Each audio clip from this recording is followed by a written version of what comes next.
Calling Dr. Howard, Dr. Fine, Dr. Frager. You found Let's Talk with Dr. Stan Frager. Dr. Stan Frager is standing by to give you insight on issues that matter most to you. Call now, 571-0970. Hi, and welcome. This is the 4-year anniversary of our Sunday night family getting together here at 970 WGTK. I'm psychologist Dr. Stan Frager, with me Dr. Eli Karam. And we're talking about relationships tonight and those things, and giving away lots of stuff tonight. 571-0970 puts you right here. And Mother's Day is just around the corner, Dr. Karam.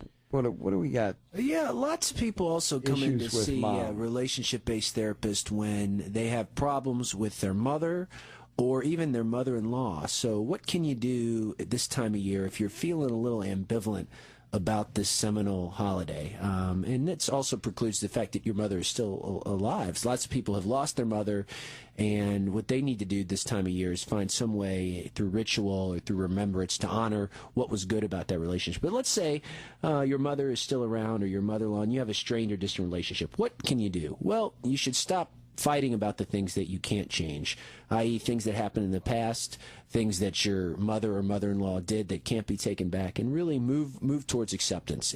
I always tell people, if you can't like someone, find a way to be curious about them. So find some way to be curious about your mother-in-law or your mother.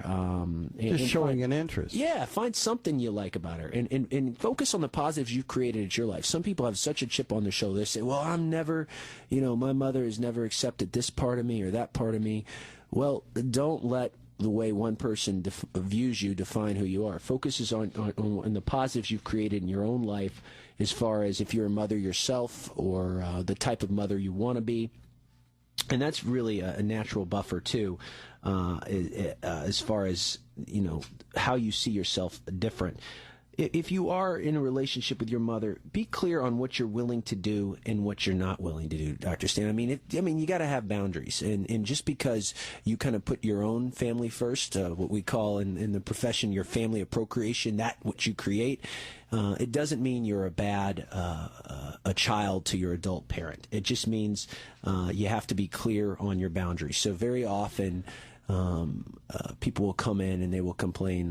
One spouse will complain, well, your mother is putting strain on a relationship, or I feel like she always has to be over, or tell us what to do. So you want to be really clear on your boundaries and to honor the intent under the action. What do I mean about that? I mean, most people, mothers, mother-in-laws, what have you, they have good intentions underneath the bad action, meaning they want probably to be part of your life. They want to impart their knowledge as a mother onto you as you parent or whatever. So you want to find some way to honor the understandable part, validate the good intention underneath what was going on. But that mother-in-law part, I got married here a little bit later in life, and I have been so blessed. My mother-in-law and my wife's family have just really made me part of their family.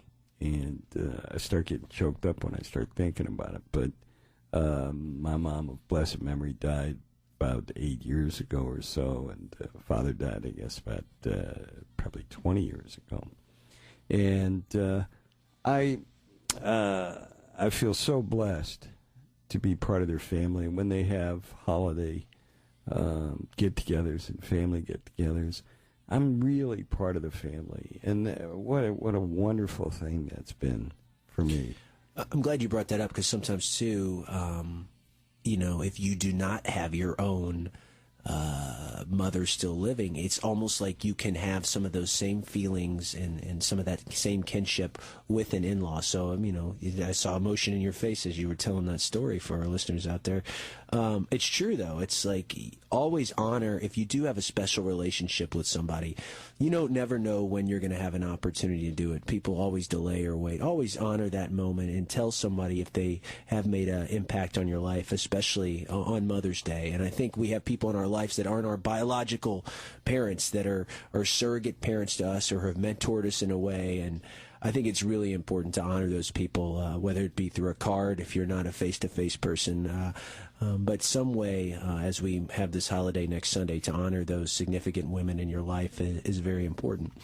And I'm glad you shared that, because we think of all this, kind of wicked step mother-in-law, step monster kind of thing, but we can also a have lot of great people relationships. do have instead of building bridges, have built fences between them and their spouse's family. And what a great loss that is for them and for you. Yeah. I mean, I lost my father when I was 18, and I valued my relationship with my in-laws. Now, those relationships take work, and I'm proud to say I probably work harder in those relationships than any other, but I'm glad I have them. And also, remember, your spouse never wants to be pulled between. If you're a husband, you never want to be pulled between your wife and your mother, the two women you love in your life. It's not a good spot. So it behooves everybody to try to work on that relationship. And it does take everybody to work on it, not just one person. Well, and the key there is that with Mother's Day coming up, it's very fitting we're talking about this. Obviously, we'll talk a little bit about it next week as well. But along with that is the concept that you do have to work at a little bit. It isn't by accident that it happens. And it's always, we'll go over to Grandma's house next week. We'll go over to Grandma's house in 3 weeks or something. And then you never get around to it. Big mistake. Biggest myth is that relationships should just be easy, or you grew up in this idealized relationship of your parents. Where relationships, whether they be husband, wife, father, son, mother, daughter, in-laws, outlaws, they take work. You're right, and everybody has to do their part. And sometimes when we get gridlocked in a position like we were talking about at the beginning of this segment, you have to take accountability for what you've done to not make it work. And as I said, honor the intention underneath the action. So often people get locked into feeling vilified, or they've been persecuted, but you lose sight on the fact that the person on the other side probably did not start out to upset you. There is some positive intention underneath there, and you got to find that, Stan. You got to find the honorable part underneath the inaction. Well, yeah, it's rarely that a person deliberately dislikes the other person. So it's a matter of finding out what's going on and how can we make amends? How can we make this up? And a perfect reason to go and see a marriage and family therapist. They do a lot of that work with adults, children and their parents and in-laws. And very often that is a presenting problem because it affects not just the in-law relationship or the mother-daughter relationship. It affects whole generations, including grandchildren. You want to model something good for your kids, too. Exactly. Dr. Eli Karam, and by the way, Dr. Karam's website is www.eli.Karam. AM, like AM radio. Oh, AM. Oh, leave it to me to mess it up. www.elikaram.com.